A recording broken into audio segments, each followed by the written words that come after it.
You would like to send to our allies in outerlying areas, nearby, far away?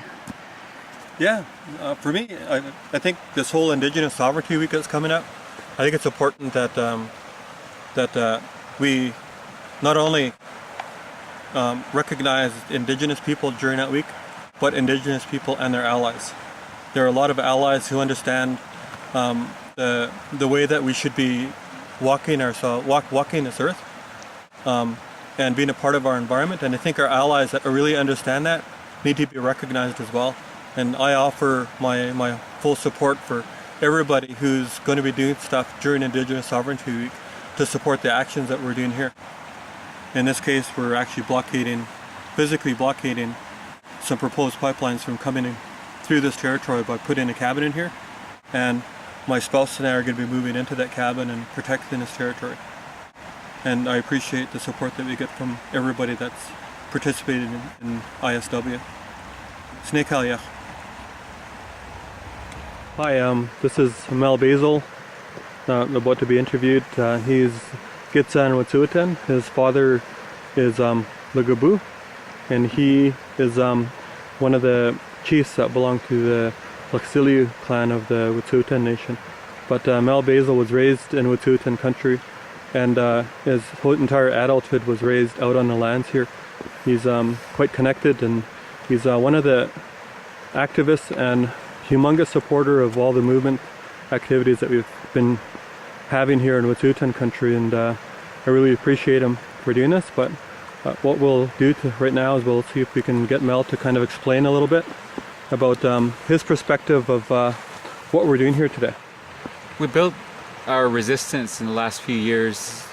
We were looking at how we could make this attractive to our younger generation, and so we've been working over the last few years to train our young people in storytelling, our way of life, hunting skills, warrior skills, even martial arts and boxing, calisthenics, and but also coming up with concepts and bringing together ideas and really forming that Wet'suwet'en frame of mind, that Indigenous mind that says that it's connected to the heart and to the people and to the land, especially our water. Well, rather than just opposing pipelines and then that would be the end of our fight, we didn't think that way. We began putting together a culture of resistance and mobilizing our people so that we can take on pretty much any threat, including pipelines, as well as any systemic threats, policymakers, governments being the old regime, thing of the past, and our new regime, which is the old ancient regime coming back, is the cultural resurgence of our people, the Wet'suwet'en people, the Gitxsan, the neighbors, everywhere else, all of our allies that have connected with this place in the last few years through us and through our stories. We don't just resist pipelines.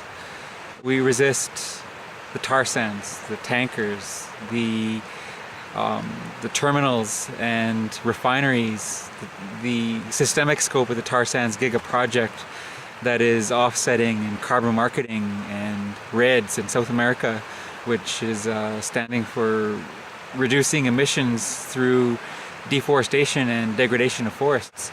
You know, these false solutions are more of a hindrance than a help, and it's being presented as something that is not only going to help our people stop pollution and reach climate justice, but that we can get paid in doing so.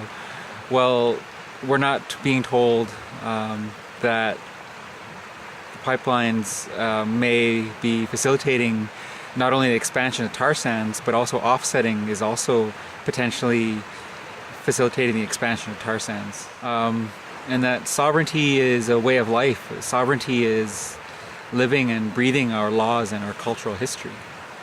So what we're here for today is to connect with our surroundings, celebrate that there is a brand new cabin here at Wet'suwet'en, and that we are going to be mobilized here for a long, long period of time, and that this is just a beginning. What do you hope to see, let's say 10 years from now?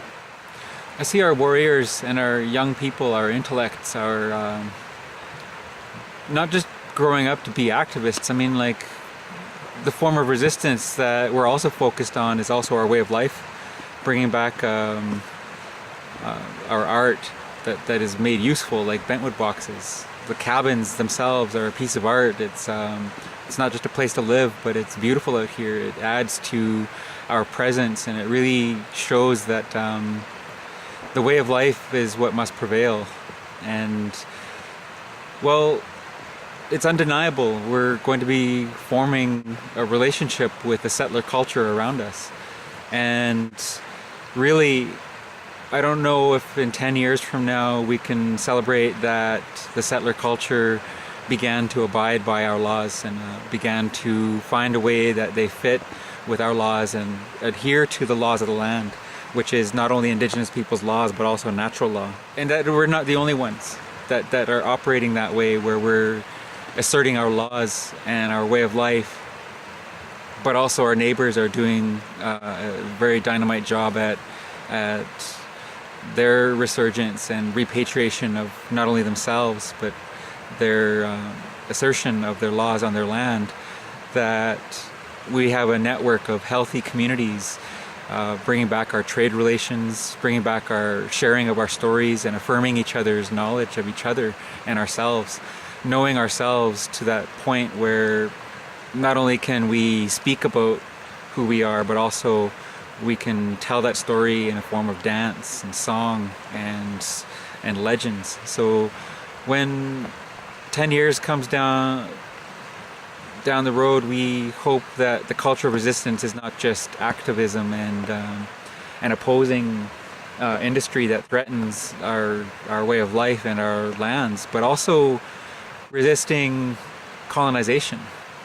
That we've gotten good at decolonizing our communities.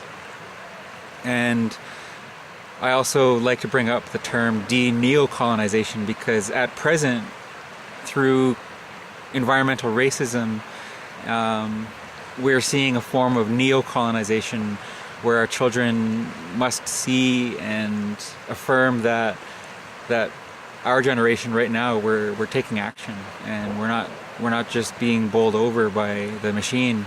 That we replace it with something of our own, a very indigenous form of living, so that we reduce our consumption, so that we've reduced our footprint on this planet, and that we are taking the lead. We're leading in that we are leaders, and to really bring back a clean way of living on our planet, and be a good example for our settler culture that resides with us here. Aside, well, Nakalia. okay.